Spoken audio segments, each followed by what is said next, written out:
If you're a fast oxidizer metabolic type, you need to avoid these 4 supplements. So how do you know if you're a fast oxidizer? Well, we'll talk about that more towards the end of the video, but a fast oxidizer is characterized by higher thyroid and adrenal gland activity. It's also someone who's turning food into energy at a faster pace than normal. And when your body's in a fast oxidation state, certain drugs and even nutrients can be harmful. And this is because certain substances are going to increase your oxidation rate and push you further out of balance, further into fast oxidation. And in extreme cases, these same substances can literally be deadly for this oxidation type. And the biggest concern here is that fast oxidizers, especially when there are other imbalances present, are prone to heart attacks. And by doing something to aggravate this condition, aggravate the metabolic rate, it could have pretty severe consequences for your health, and in some cases can be deadly. So I'm not using that word for clickbait or using it flippantly. This is a real concern for this oxidation type when they're doing the wrong things. The first supplement that fast oxidizers need to avoid is high-dose vitamin C. While a little vitamin C can be helpful, vitamin C is harmful in general for fast oxidizers because it increases adrenal gland activity. And as I stated, fast oxidizers already have higher adrenal activity, adrenal output, and so enhancing this is going to throw them further out of balance. Another problem with high-dose vitamin C for this metabolic type is that vitamin C tends to lower or interfere with copper. And fast oxidizers are already deficient in copper, and by further reducing the copper level, it can worsen the situation. Copper is especially needed to regulate iron in the body, so a copper deficiency can cause an anemia that looks exactly like an iron deficiency anemia. And in this case, doctors will often recommend iron in this situation when actually what's needed is more copper or more bioavailable copper. Another problem with high-dose vitamin C is that it raises the sodium level in the body. And fast oxidizers already have a high sodium level, so using high-dose vitamin C is only going to make that worse. So those are a few ways that high-dose vitamin C increases the metabolism, which is bad for people who already have a fast metabolism. The second supplements that fast oxidizers should avoid is high-dose B-complex vitamins. Most B-complex vitamins and even multivitamins have high dosages of all or most of the B vitamins. And while fast oxidizers need certain B vitamins in certain cases, most of the B vitamins have a stimulatory effect on a person's metabolism or oxidation rate. And it's well known that B vitamins often are used to give a person more energy, but in the case of fast oxidation, more energy or a stimulation or increase of the metabolism can be harmful. The third supplement that fast oxidizers should avoid is a supplement called DHEA.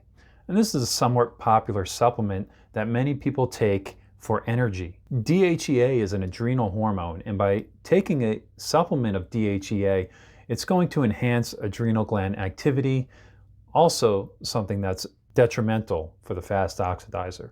And lastly, the fourth supplement that fast oxidizers should avoid is thyroid hormone. This is not technically a nutritional supplement, but many natural doctors or endocrinologists use thyroxine in various forms when someone has a low thyroid hormone level on a blood test. Now, hormone tests are not always the best way to gauge thyroid activity, especially at the cellular level. And to demonstrate this, I'll tell you a story about someone who recently did a hair analysis with me. This person turned out to be a fast oxidizer on the hair analysis. But not too long ago, he did a hormone test with his doctor which showed low T4 and T3 thyroid hormone levels. And so at the time, his doctor put him on thyroid medication. And he soon realized that the thyroid medication was not helping him and was actually making him feel worse, so he stopped taking it. And so fast forward to when he did the hair analysis was able to explain why that was the case. And it was the case because he was already in fast oxidation. And thyroid hormone, of course, speeds up your metabolism. And for fast oxidizers, that's going to make you feel worse. And it may be confusing to a lot of people why he was diagnosed with hypothyroidism, low thyroid activity, when he actually had excessive thyroid activity on the hair analysis. And my interpretation of this is because fast oxidizers tend to take up thyroid hormone within the cell very rapidly. And so in some cases, that can show up on a blood test as low hormone levels. But it's not because his thyroid gland is not producing enough thyroid hormone. It's because it's being rapidly taken up within the cells. Okay, so let's talk about how to determine whether you're a fast oxidizer or a slow oxidizer. Fast oxidizers are usually men, but there are a few women who are fast oxidizers. And sometimes symptoms and characteristics can be a good guide to determine whether you're a fast oxidizer. For example, fast oxidizers are often anxious, irritable, they can be aggressive, they usually have more than one bowel movement per day, and they will tend towards looser stool or diarrhea. They tend to have oily skin and they sweat easily. And they also have a tendency for high blood pressure, high blood sugar. And they may also have characteristics like being extroverted or having a fast mind or being quick-witted and that sort of thing.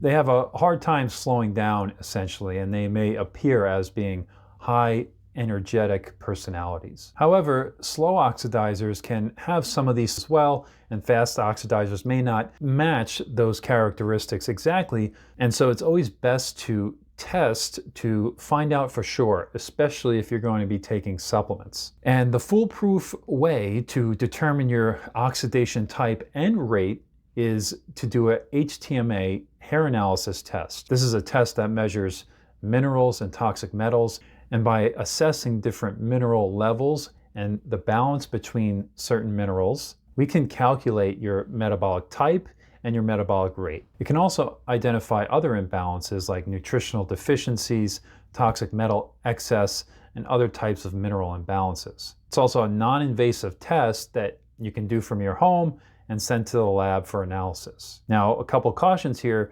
You have to do a hair analysis, number one, with an experienced practitioner who understands how to interpret the test. You have to use the correct lab. So if you're using an experienced practitioner, they're generally going to be using the appropriate lab. And in order to understand your metabolic type, you have to use a practitioner who uses metabolic typing as part of their interpretation method. And so this test is really invaluable for understanding your health at a deeper level, understanding your metabolic type, which gives you a lot of information about what your nutritional needs are, which foods and nutrients are best for you. And so if you're worried about whether or not you're taking the right supplements, I suggest doing a hair analysis so you can know for sure. Thanks for watching, and feel free to leave a comment below.